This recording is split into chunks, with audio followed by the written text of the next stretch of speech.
Hey everybody, welcome to Chapter 5.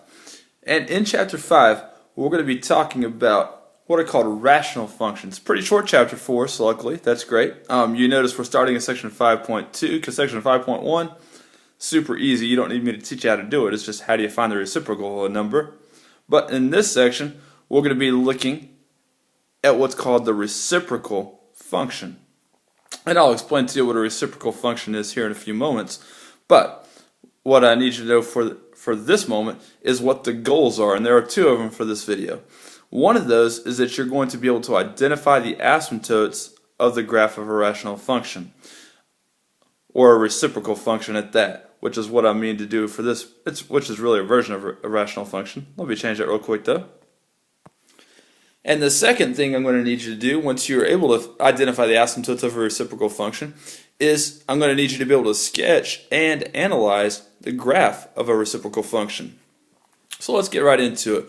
What is a reciprocal function? Well, if you know what a reciprocal is, pretty easy to identify what a reciprocal function is. We define a reciprocal function as anything that can be written in the form y equals k over x, where x cannot equal to 0. And hopefully it's fairly obvious why x can't be equal to 0, because you're not allowed to divide by 0. Now, think about why this would be called a reciprocal function. You know by now that for any given number, say 7, that the reciprocal of that number could be found just by dividing 1 by that number. And so if you had some number x, the reciprocal of that number x would simply be 1 over x. And then our reciprocal function is basically that function 1 over x, but where you could multiply 1 by any constant that you wanted to. So it could be y equals 5 over x, it could be y equals negative pi over x, just some constant value divided by x. That's a reciprocal function. And so what I'd like to talk to you about then with this little screen about reciprocal functions is what are some properties of reciprocal functions. Alright, for instance, what if this number that we're dividing x by is positive? What if this number that we're dividing by x by is negative? What effect would that have on a reciprocal function? And where would the vertical asymptotes and horizontal asymptotes be for this type of function, and why would they exist in the first place? Okay, well I'm going to start off with the asymptotes actually. A vertical asymptote is always something that comes about because there are numbers that you are not allowed to plug in for your input variable, which is x in this case. And we've already defined a reciprocal function as being something where you can't let x be 0. And so it turns out that is a vertical asymptote. And of course another name for the line x equals 0 is the y-axis. So a y-axis is the vertical asymptote for any reciprocal function that's not being translated anyway. Now to talk about a horizontal asymptote, I need to make up some kind of value for k so that I can play around with some numbers with you and have you follow along with my thought process. So let's just suppose that our reciprocal function is the function y equals 10 divided by x. Here's my question. What kind of numbers would you get if you divide the number 10? What kind of outputs would you get if you divide the number 10 by a positive number? Alright, well, if you divide a positive by a number by a positive number, you guarantee to get a positive number, aren't you? What would you get if you were to divide 10 by a negative number?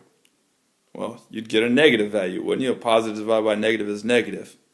And so it turns out it's possible with this function for an output to get any positive number as long as you choose the correct positive number for x, or you could get any negative value as long as you choose the correct negative value number to plug in for x.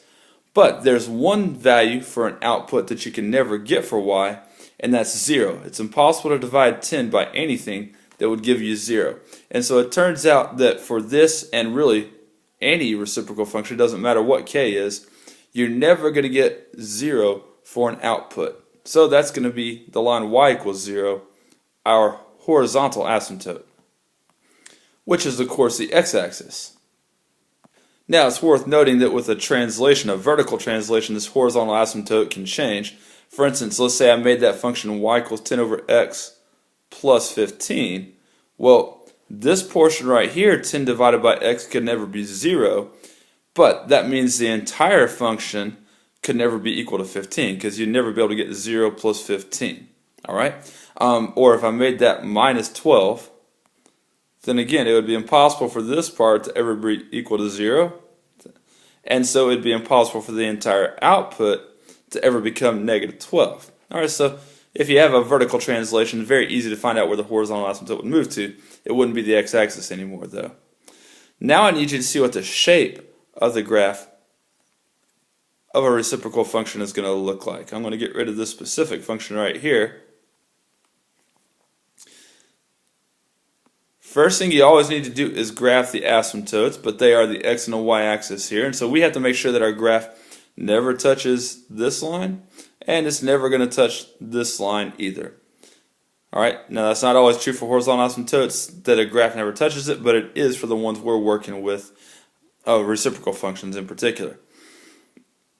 Okay, so what I'd like to do is graph in two different situations. I'd first like to show you the graph of a reciprocal function if k is a positive number.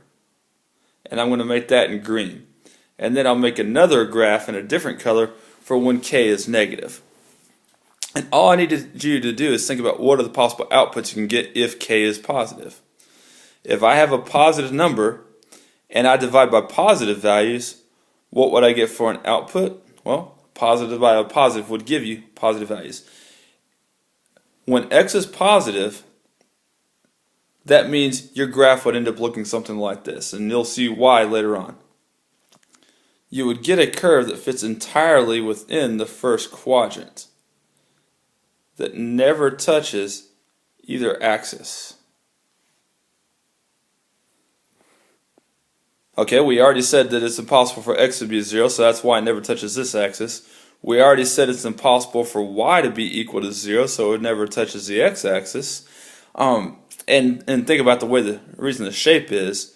If you divide by larger and larger values of x, say you divide a number by 10, then you divide it by 20, then you divide it by 40, you get progressively smaller values, don't you? So the function is decreasing the entire time you're plugging in positive numbers if you're dividing a positive number by a positive number. Okay? Now, what if k is positive but x is negative? Well, a positive divided by negative is negative, right? So anytime x is negative, in other words, anytime the graph is over here, it turns out y is going to be negative as well, so the entirety of that graph would end up being in the third quadrant, like this. Now you can play around on your calculator and graph some different reciprocal functions, say graph y equals 1 over x, y equals 10 over x, or whatnot, and you're going to see that the graph gives you this exact shape right here for the reasons that I've described. Alright, again, it doesn't touch the x-axis because it's impossible for y to be equal to 0.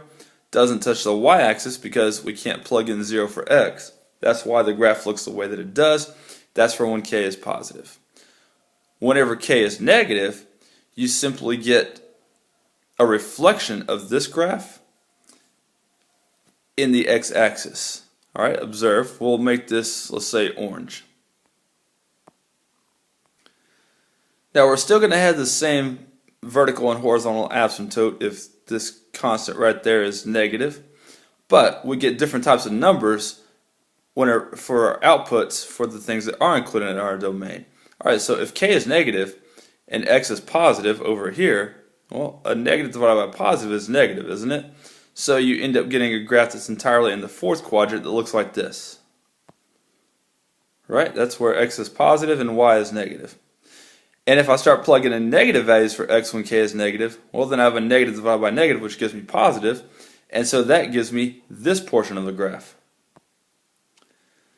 Now keep in mind, each one of those graphs is a separate thing, and so this is one graph. The orange part is just the one graph of a reciprocal function, and the green graph is the single graph or a reciprocal function.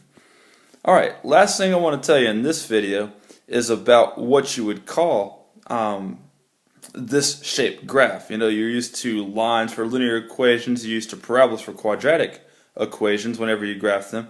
Whenever you graph a reciprocal function, what you end up with is something called a hyperbola. And I'd like to tell you a couple features about the graph of a hyperbola. One of those is that they are symmetrical in a couple different ways. A hyperbola has rotational symmetry. If you were to rotate this branch 180 degrees, it matches up perfectly onto that branch, for instance, right? Also, it has reflectional symmetry in two different lines. If you graph the line y equals x, this line right there, alright, you can tell that the hyperbola is symmetric in that line, can't you? Alright, and if you graph the line y equals negative x, a hyperbola is always symmetric in that line as well.